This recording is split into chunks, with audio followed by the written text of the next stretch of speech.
I want to see your best image from 2024. More about that after I have shown my best images and talk through some of them. Hi, it's Peter here, and let's get right into the business. Looking back to your old images is sometimes very useful. You learn a lot about your own photography and where you are at the moment and comparing it to the older images. And if you find your older images better than your images today, then you need to figure out why is that so. You might not be a worse photographer, you just might not have that much time, or if the thing is so that your images are getting better and better by the year after year, then you are on a right path, and that's great. I hope you are on that path, because I think I am in that path right now, that my images are getting better and better. And one important thing was when I about a year ago decided not to be a YouTuber with photographic content, which included gear and all that type of stuff. I started to be more of a photographer who has a YouTube channel, and that has switched my thinking towards photography a lot more than the past years I've been doing YouTube content, because now I go out and photograph stuff that I would photograph anyways, and then build a video, and hopefully educational video, around those images. And that has elevated my photography a lot, because now I'm concentrating making images that I like, and not images that are test images, or I don't think what type of images you might like, because that's something that we all should do. We should photograph for ourselves and build on that, and then the likes and stuff will follow. In 2024, I took 11,973 photographs, which is about 4,000 less than the year before and 14,000 less than 2022. And that's because my work is more towards videography and videos than photography. I don't have that many photograph gigs anymore. So most of my stuff that I do is for myself. And that number, that 11,973, would have been even less. It would have been around 10,000 if I hadn't tested the OM1 Mark III in February, I think it was. Because then I tested how fast it can take photographs and stuff, and I was photographing birds with a longer lens and all that. And that, built it up quite a few images. So even though I've been out photographing more times than last year, I still have a lot less images, and that tells that I've been thinking more what to photograph and done a lot less, as I said, test images. And most of the stuff that I do, I try to make it as good as possible. Of course, we all fail, and there's nothing wrong with failing. The amount of images and the amount of keepers that you get per month is not that many, actually. We're talking about a few images a month that are really top notch, and that's what it is. That's what it is with even the best photographers in the world have about that type of keepers rate. So don't worry if you get only a couple of good images per year. It's normal. I will talk more about the statistics after I've talked about the method and shown a few images. The method I have when I pick the best images is that I go through all the images month by month and mark the best ones and see how many I end up.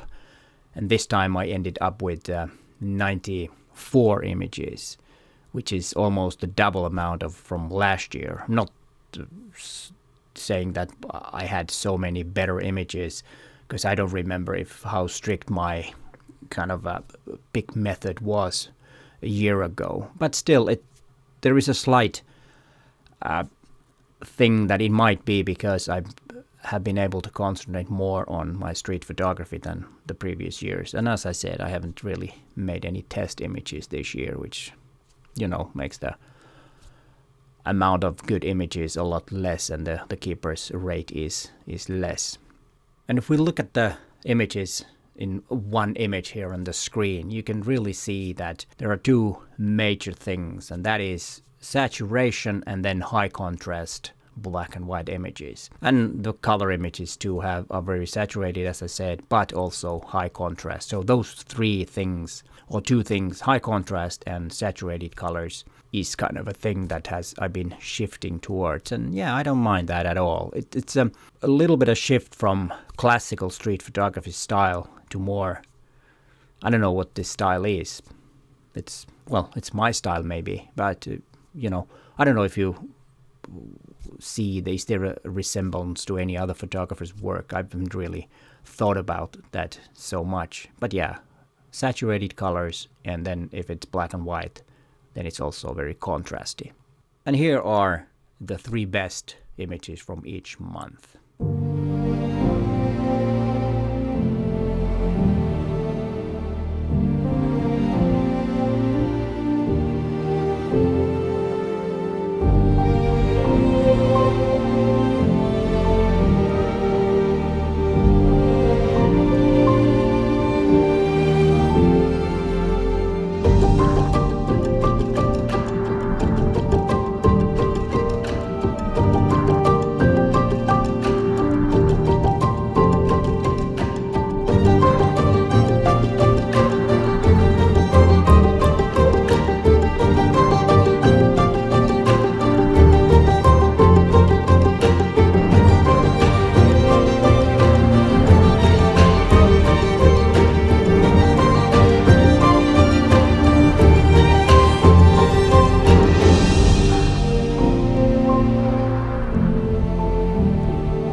Which one you liked the most? Please tell us in the comments down below. What do you think? And before we get into the absolute best ones, I will pick 3 and then I will pick the best one from those 3. A few words about other statistics, gear, shutter speeds, and exposure settings in general. And here are the numbers. And nothing really surprising here. There is a little bit of a shift in 2 things, and the one thing is the focal length. Last year it was the 56mm lens. That was the portrait lens, which is equivalent to 80-90. Now my most used focal length, 73%, was 40mm equivalent field of view if you talk about full frame terms. I used a Ricoh camera. That was my most used camera by far. Almost half of the images, more than half of my images were made with that. And then the XF 27mm lens is the 2 that I have, the Fuji version and then the TD Artisan version of that lens. Those were the most used focal length and lenses. And then another shift was in aperture. Last year it was f2.8, now it's f5.6. So the shift from making corporate portraits to street photography is, that's why I stopped down quite a bit. I thought that it would be f8, but no, it was f5.6. f8 was only 4th, so even 2.8 aperture was more than f8. That was something that I thought. And then the ISO, I thought that I've taken more images with high ISO, but yeah, it's not that. The most used ISO is 160. And not that many images, to be honest, with higher ISO, which I really thought that it would be the case. And what about the best image? In 2023, most of my images, the best images I mean, were from my trips. But this year, only 11 images out of these 36 best images were taken in or during my trips, even though I traveled more than I did on 23. And I'm very happy about that because it's very hard to photograph in your own hometown. And I managed to get some of my best work here in Helsinki, which I'm very happy about because that gives me more possibilities. And it also tells me that I have been motivated and I have had the time to concentrate on photographing here. So I've kind of like blocked all the distractions that life brings here when you know, your everyday life. And I'm very happy about that. And I hope I can keep that also this year.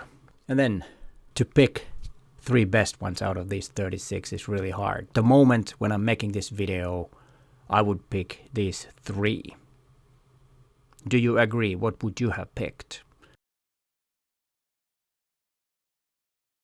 And since I want you to send me the best image, I think it's only fair that I do the hardest decision and pick the best. And I think this one is my best image.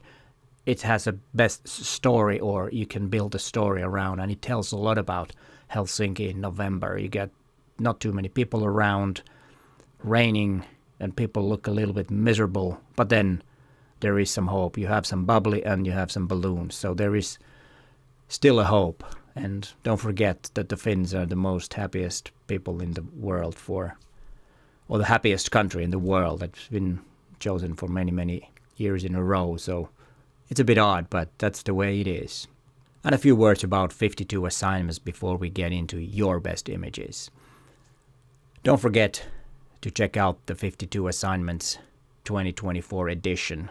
I have a link in the description to all the information if you haven't checked it out yet. And if you have but haven't signed up yet, then do that because we already started. And if you don't know, it's bigger than better than ever. And also a lot harder. And then I want to see your images. There's a link in the description to a Google form where you have all the instructions how to send your images. Those who have done it before know how it goes. And I will show your best images, about around 30 best images that you sent in a live stream. And the schedule, you need to follow my channel and subscribe to my newsletter if you haven't done it yet. I will announce the time when I have the live stream. Go to your archives from last year's images, pick the best one and send it to me. And it might be showcased and commented on a live stream in a couple of weeks. And here is a video from my last year's best images if you are interested in comparing, and maybe you want to comment on that video too, how I did last year compared to this year. But hey, thanks for watching and bye for now.